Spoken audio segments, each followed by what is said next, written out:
नहीं जानते, ऐसे गरीब छात्र छात्राओं को बस एक रात में ही फंसा लिया जाता है। क्या कहते हो, दांव लगाओगे?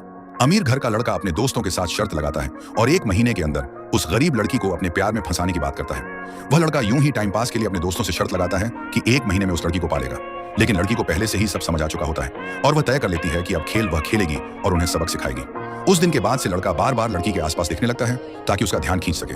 जब लड़की उस पर ध्यान नहीं देती तो वह एक नई चाल चलता है। रात को वह कुछ लोगों को पैसे देकर लड़की के काम वाली जगह पर उसे परेशान करवाता है और फिर खुद सही समय पर आकर हीरो बनकर उसे बचाता है। लड़की यह सब समझते हुए भी साथ देती है और दिखावा करती है कि वह उसकी हरकतों से प्रभावित हो गई है। धीरे धीरे दोनों अच्छे दोस्त बन जाते हैं। लड़की पहली बार किसी के प्यार और परवाह को महसूस करती है। वह अमीर लड़का उसके जीवन में एक राजकुमार की तरह आता है। लड़का उसे पाने के लिए तरह तरह के नाटक करता है, यहाँ तक कि सड़क पर लोगों को पैसे देकर उसके लिए नकली मेहनत से बने गिफ्ट तैयार करवाता है और लड़की से कहता है कि उसने खुद 3 दिन 3 रात मेहनत की है। फिर वह जंगली घास से बना एक साधारण सा ब्रेसलेट उसके हाथ में पहनाता है। लड़की बाहर से सब स्वीकार करती है, लेकिन अंदर ही अंदर सोचती है कि ये अमीर लोग उसके साथ खेल रहे हैं और वह भी उन्हें मजा चखाएगी। जब लड़के को लगता है कि अब समय आ गया है तो वह फूल लेकर अपने दोस्तों के सामने लड़की को प्रपोज करने आता है। वह अपने दोस्तों की तरफ देखकर मुस्कुराता है जैसे कि वह शर्त जीतने वाला हो, लेकिन लड़की अचानक फूल जमीन पर फेंक देती है और उसके प्यार को ठुकरा देती है। सब लोग हैरान रह जाते हैं। लड़की कहती है कि उसे सब सच पता चल गया है और यह भी कि उसके दोस्तों ने ही उसे सब बताया है और उसके बारे में बुरी बातें भी कही हैं। लड़का गुस्से में अपने दोस्तों से सवाल करता है, लेकिन वे सब इनकार कर देते हैं। लड़की आग में घी डालते हुए कहती है कि एक नहीं, कई लोग इसमें शामिल थे। फिर वह दिखावा करती है कि वह उनके बीच झगड़ा नहीं चाहती, क्योंकि दोस्ती एक लड़की के लिए नहीं टूटनी चाहिए। अब लड़का पूरी तरह भड़क जाता है और अपने दोस्तों से जवाब मांगता है।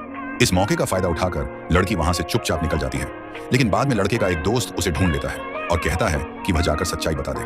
वह अपने फोन में पैसे दिखाकर उसे लालच देता है कि जितना चाहे ले सकती है। लड़की पहले मना कर देती है, लेकिन जब लड़का धमकी देता है कि वह उसकी नौकरी छुड़वा सकता है तो लड़की तुरंत भावुक ड्रामा शुरू कर देती है। वह कहती है कि उसे अपनी बीमार दादी के इलाज के लिए पैसे चाहिए थे। उसकी बातें सुनकर लड़का पछताने लगता है और तुरंत पैसे ट्रांसफर कर देता है, लेकिन यह सब लड़की की एक्टिंग होती है। कुछ देर बाद दूसरा दोस्त भी आता है और उसे भी पैसे का लालच देकर वही काम करने को कहता है। इस तरह लड़की दोनों दोस्तों के बीच और गलतफहमियां पैदा कर देती है। लड़के आपस में लड़ने लगते हैं और लड़की अंदर ही अंदर खुश होती है। फिर वह एकदम से अच्छा बनकर कहती है कि इसमें किसी की गलती नहीं है। लड़का हैरान हो जाता है कि वह उसके लिए इतना कुछ कर रही है। इसके बाद लड़का उसे खुश करने की कोशिश करता है और उसके लिए महंगे कपड़े खरीदता है। लड़की फिर से भावुक बनकर कहती है कि उसने कभी इतना अच्छा महसूस नहीं किया। लड़का पूरी तरह उसके जाल में फंस जाता है और उसे स्कूल छोड़ने जाता है, लेकिन वहां पहले से उसके दोस्त इंतजार कर रहे होते हैं। लड़की फिर से अपनी दुख भरी कहानी सुनाकर सबको पिघला देती है। लड़के उस पर भरोसा करने लगते हैं और वादा करते हैं कि अब उसे परेशान नहीं करेंगे।